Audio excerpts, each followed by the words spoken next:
Hello guys, welcome to our channel maths concept academy. मेरा नाम रवि। मैं आपके लिए मैथमेटिकल कंटेंट और साथ साथ केवीज के अपडेट लेके आता हूँ। तो जैसे कि आप लोगों को पता है, अब ये समय डिफाइन हो चुका है कि क्या होने वाला है। तो कुछ चीज़ें हैं जो मैंने लिख के रखी हैं, वो मैं आपके साथ शेयर करता हूँ, जो आपकी अब से जो स्ट्रेटजी आप अपनाएंगे उसमें बहुत हेल्प करेगा। और ये जो रूल्स मैं बता रहा हूँ, जो पॉइंट्स मैं बता रहा हूँ, ये टेस्टेड है, वेरीफाइड है, ठीक है ना। आप लोग अगर इसे फॉलो करते हैं तो you will definitely get benefit from these points. Okay now, तो पॉइंट नंबर वन, 5 पॉइंट है। पॉइंट नंबर वन लिखे हुए हैं सब मैंने, ठीक है ना। Identify resources. अब ये वो समय नहीं है कि आप दाएं बाएं की चीज़ों को भागो। अब आपको सबसे पहले आपको ये डिफाइन करना पड़ेगा कि आप किन रिसोर्सेज से पढ़ोगे। सपोज आपने डिफाइन कर दिया कि किसी पर्टिकुलर सब्जेक्ट के लिए आप 2 book, 3 book, 4 book, 6 book, 10 book, जितनी बुक आप रेफर कर सकते हो, डिफाइन कर लो कि मैं इस पर्टिकुलर सब्जेक्ट को इतनी बुक से पढ़ूंगा या पढ़ूंगी। समझ आ रहा है मैं क्या कह रहा हूँ। जैसे ईवीएस के लिए अगर आप एनसीईआरटी डिफाइन करते हो तो एनसीईआरटी पढ़ो, कोई और बुक डिफाइन करते हो तो कोई और बुक डिफाइन करो, लेकिन first of all you have to define the resources. Number one, लिख लेना साथ साथ, बहुत काम की चीज़ें बता रहा हूँ, ठीक है ना।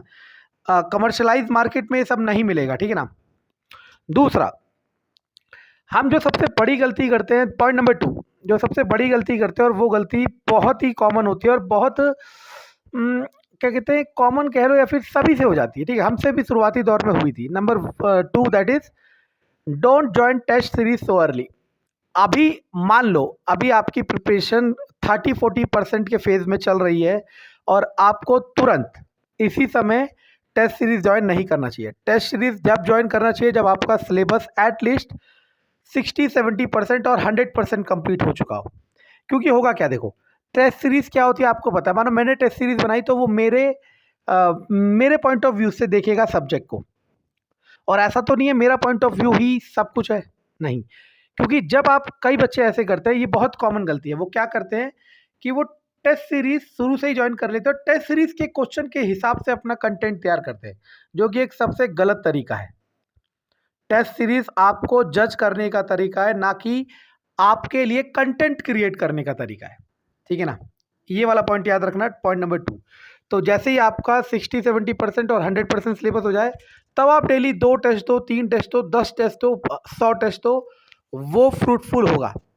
फिर वो आपको बताएगा कि आपकी प्रिपरेशन में कहाँ कमी रह गई है। पॉइंट नंबर टू क्लियर है। पॉइंट नंबर तीन, जो मैं पहले भी बता चुका हूँ, कई बार बता चुका हूँ। पॉइंट नंबर थ्री, जो मैं पहले भी कई बार बता चुका हूँ, वो पॉइंट क्या है, वो ये है कि minimum resources maximum revision. That means आप जितना भी कंटेंट डिफाइन करते हैं, जो पॉइंट नंबर वन का टास्क है, उसमें आप क्या करेंगे, उसका रिवीजन मैक्सिमम करेंगे। अगर हफ्ते में आप 7 दिन पढ़ रहे हैं और दिन में आप 6 या 7 घंटे पढ़ रहे हैं, तो हफ्ते में एक दिन ऐसा जरूर रखें कि जो भी आपने पढ़ा है उसे रिवीजन जरूर करें। क्योंकि जितना रिवीजन करेंगे, ऐसा नहीं है कि आपको दुनिया भर का ज्ञान अपने अंदर रखना है, ज्ञान लिमिटेड रखना है, लेकिन उसका हिट रेशो अच्छा होना चाहिए कि जब वो पूछा जाए तो आपका आंसर सही हो और सबसे जल्दी हो, ठीक है ना। Point number third, that is revise maximum या मैक्सिमम रिवीजन, ठीक है ना। हाँ, पॉइंट नंबर फोर, जो कि मेरे लिए भी नुकसानदायक है, that is follow books more then teacher. अब हम लोगों ने क्या विचारधारा बना ली होती है कि मान लो आपने मान लिया कि टीचर एक्स टीचर है, वो ज्ञाता है इस सब्जेक्ट का। आपने मान लिया वाई टीचर है, ज्ञाता इस सब्जेक्ट का। हो सकता है जैसे मैं अपने आप को कहता हूँ कि मैथ साइंस मुझे बेस्ट आता है, ठीक है ना, नो डाउट मुझे आता है, लेकिन आपको बुक्स पे ज़्यादा रिलायबल हो रहा है। कि मान लो आपने 10 यूट्यूब चैनल सब्सक्राइब कर रखे किसी पर्टिकुलर सब्जेक्ट के लिए, तो अगर आप एक को 10 मिनट भी दोगे तो आपके 100 मिनट दिन के ऐसे ही खर्च हो गए। और 10 मिनट तो क्या ही दोगे, आधा घंटा 1 घंटा दोगे, ठीक है ना। आपको करना क्या है, मैक्सिमम कोशिश करनी है कि 1 या 2 टीचर को फॉलो करना है किसी एक सब्जेक्ट के लिए, और ज़्यादा से ज़्यादा फोकस करना है बुक्स पे। क्योंकि बुक्स में जो कंटेंट होता है, क्योंकि मानो मैं कुछ पढ़ाऊंगा तो मेरे पॉइंट ऑफ व्यू और मेरे ऑरा के अकॉर्डिंग होगा। समझ आ रहा है मैं क्या कह रहा हूँ। लेकिन बुक्स जो होगा वो कंप्लीट होता है, मतलब उसमें जो भी होता है, मतलब मैं भी जो बनाऊँ बुक से ही तो पढ़ के बनाऊँ। तो आपको बुक्स को ज़्यादा फोकस करना है मेरे अकॉर्डिंग, ठीक है ना। Point number five, that is last point, study at least 6 to 7 hours a day. अब आपको पता है कि ये डिसीजिव टाइम है, ठीक है ना। यहाँ पे जो जितनी मेहनत कर लेगा उसको उतना रिजल्ट मिलेगा। तो कम से कम 6 से 7 घंटे डेली आपको पढ़ने हैं अब से, ठीक है ना।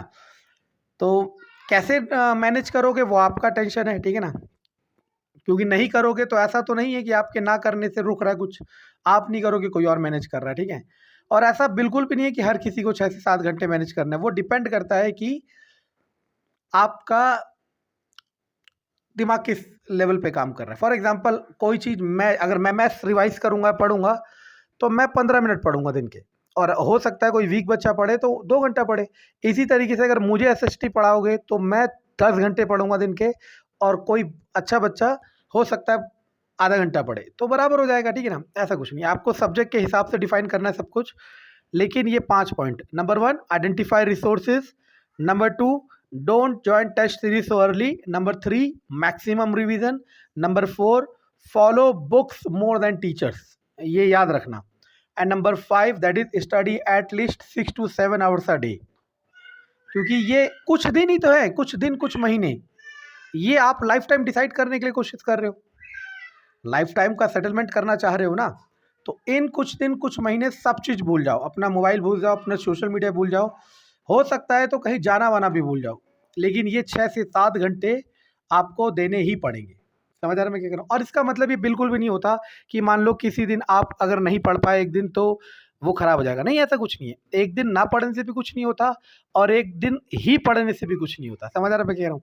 कंसिस्टेंसी आपको मेंटेन करनी पड़ेगी। आई होप आपके लिए 5 थंब रूल्स बहुत हेल्पफुल होंगे। टेस्टेड हैं, वेरीफाइड हैं, टेस्टेड और वेरीफाइड है, ठीक है ना। Thank you.